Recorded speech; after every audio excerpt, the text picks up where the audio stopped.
Hi, I'm Carl Miner. I'm the Executive Director of the Humane Society of Berks County in Reading and Douglasville, Pennsylvania. I wanted to take a couple minutes to share with you a new program expansion that we recently undertook that I think might be of interest to you. The Humane Society of Berks County, for many years now, has been working to not just find homes for homeless animals to combat the problem of euthanasia and animal shelters in Pennsylvania across the nation, but we've been trying to fight the underlying causes of these animals entering shelters in the first place. And our hope is that if we can keep the animals from coming in, then we never need to deal with the issue of euthanasia, and we can put more of our resources into getting the animals that do come into our shelter homes.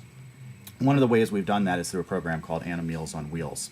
And Animal Meals on Wheels is a partnership we have with local Meals on Wheels providers where we deliver monthly food and pet care supply packages as well as necessary medical care, veterinary medical care for the pets of people who are homebound and receiving Meals on Wheels services. It's been a great program. It's received wonderful attention from the community, and as a result, we have actually ended up with more donations of food and supplies for these animals than we can actually distribute through the program. By the end of 2007, we had over a ton of extra donated pet food at the shelter.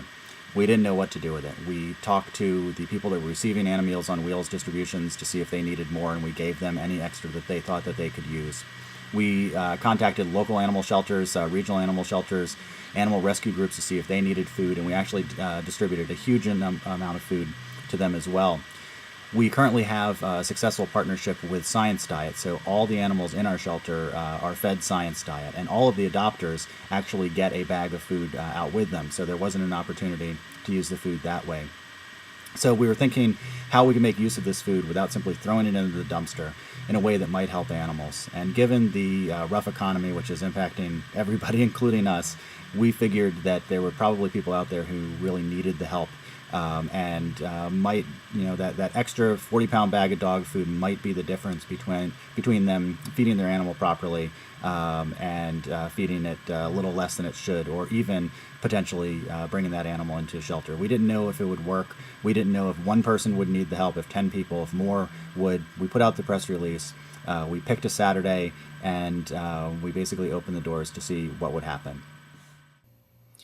What we ended up with was hundreds of people from the community showing up to take advantage of this opportunity. We expected there was going to be some response, but the outpouring of need from the community really took us by surprise.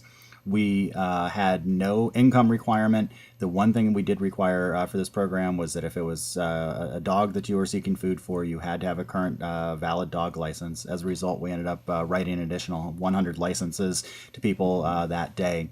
What we allowed people to do was get either 20 or 40 pounds of dog food per licensed dog, depending on the size of the dog, and a 20-pound bag of cat food. We had the young and the old. It was men, women, people who had recently lost their jobs, people who had had their hours cut, people on Social Security and fixed incomes. We had, a cross section of the entire community, and these are people who truly needed the help and truly wanted to do the best thing for their pets. They were facing some really hard decisions on how to care for their animals, and our hope was that this was going to be something that would make it a little bit easier for them to do what they really wanted to do and to care for their pets the way that they truly wanted to. We know that there were a few people that were upset. They thought we were simply, giving out food to, people who didn't need it and didn't want it, and we should have done other things. And how could they prove that they needed it? But this was food. It wasn't like they were going to be taking it out and selling it on the street. If they're coming in to get food, it was something that they needed, and we really felt that it was important to simply say, "We have it. We want you, if you need it, to come get it." And I think really the best argument is it was 14 degrees that day. We had people who were standing in line for an hour in the 14-degree cold in order to get food for their pets. I don't think those are necessarily people that were, doing it just to get their cheap bag of food. These are people who truly needed the help, and we were really glad that we could provide it to them. In a little under 2 hours, we distributed a ton and a half of pet food to 188 families in our communities who needed it. We don't know what this is going to mean for them or for their pets. We don't know if it's going to keep any animals from coming into our shelter that might have. But what we do know is that in 188 households, there are pets who are better fed this month. and that means that they are better behaved, they are healthier. We know that all of those things can combine to keep an animal at home where it belongs. For 100 years, shelters like ours have been going at this backwards. We've been waiting for the animals to come in and then trying to save them rather than keeping them from coming in the first place, which is far easier to do, we hope. We're going to see how this works. We're going to keep it up as best we can. We don't always have that much food.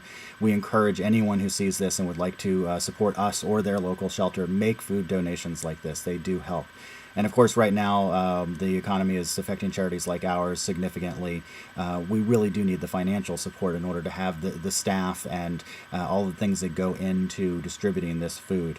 So if you can possibly help us or your own local shelter, we certainly encourage it. You can get more information about our organization at our website, www.berkshumane.org. And I truly appreciate you taking a few minutes to learn about one small way that we're just trying to make a difference and trying something new in an attempt to combat what is really an epidemic of euthanasia in shelters across America. Thank you.